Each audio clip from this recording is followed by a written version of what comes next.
Shalom. Baik, terima kasih atas waktu dan kesempatan yang diberikan.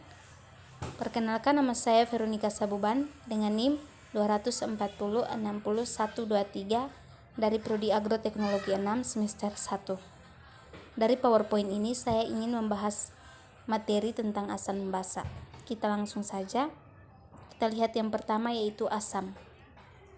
Pengertian dari asam yaitu molekul atau ion yang dapat memberikan proton atau alternatifnya yang dapat membentuk ikatan kovalen dengan pasangan elektron. Baik, itu pengertian dari asam. Kita lihat yang berikut, yaitu ciri-ciri dari asam, yaitu yang pertama menghasilkan ion H+ dalam air, yang kedua bersifat asam, yang ketiga bersifat korosif, yang keempat mengubah warna kertas lakmus biru menjadi merah, yang berikut pH-nya kurang dari 7, yang berikut H+-nya lebih besar dari OH-, yang berikut dapat menetralkan basa, yang berikut dapat menghantarkan arus listrik, yang berikut menerima elektron, dan yang terakhir yaitu asam kuat dapat merusak kulit. Baik, kita lanjutin yang berikut. Sifat-sifat dari asam. Di sini saya melampirkan beberapa sifat-sifat asam. Kita lihat yang pertama, yaitu rasanya masam. Contohnya jeruk nipis terasa masam karena mengandung asam sitrat di dalamnya. Yang berikut menghantarkan arus listrik. Yang berikut jika dilarutkan akan melepaskan ion hidrogen atau H+. Yang berikut mengubah lakmus biru menjadi merah. Yang berikut bersifat korosif terhadap logam atau dapat membuat logam berkarat.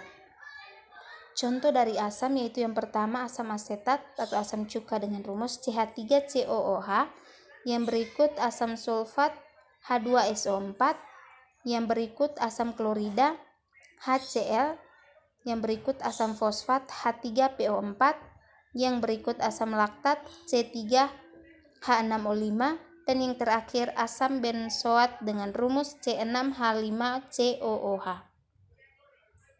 Kita lanjut yang berikut, contoh soal tentang asam basa. Kita lihat yang pertama, yaitu bagaimana cara mengenali suatu larutan yang bersifat asam atau basa.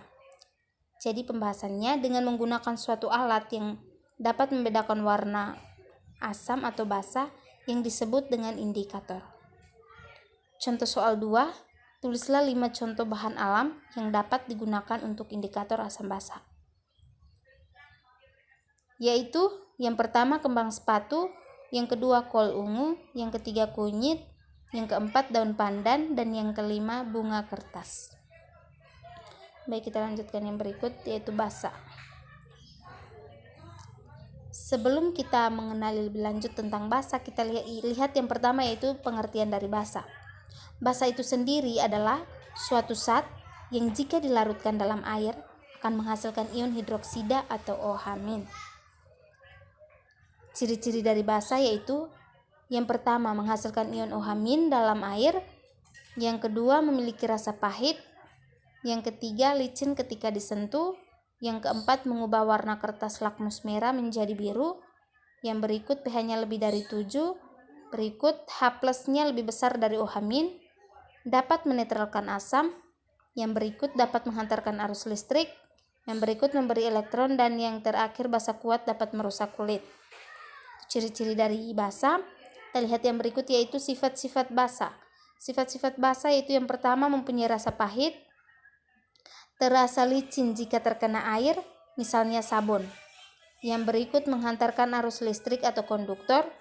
Yang berikut jika dilarutkan dalam air maka akan melepaskan ion hidroksida atau OH-. Yang berikut bersifat kaustik. Kaustik artinya dapat merusak kulit. Yang berikut dapat mengubah warna indikator kertas lakmus merah menjadi biru, dan yang terakhir memiliki pH-nya lebih dari 7. Kita lihat yang berikut contoh dari basa, yaitu natrium hidroksida, amoniak, magnesium hidroksida, aluminium hidroksida, amonium hidroksida, dan yang terakhir kalium hidroksida. Contoh soal, kita masuk yang berikut, yaitu contoh soal dari asam basa.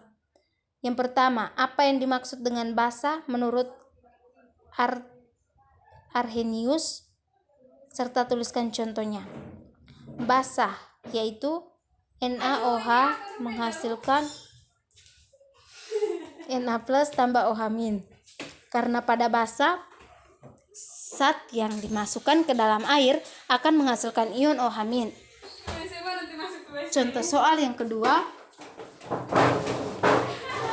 tuliskan pengertian asam basa menurut Bronsted-Lowry, yaitu asam yaitu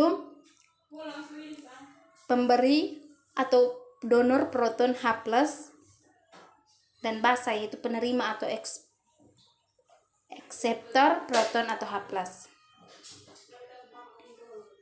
Sekian dan terima kasih. Baik, semoga PowerPoint yang saya bawakan ini dapat berguna bagi teman-teman yang membacanya, dan semoga bermanfaat bagi teman-teman. Dan jika ada masih kurang atau bagaimana, teman-teman bisa mencarinya di sumber-sumber lain. Terima kasih, semoga bermanfaat.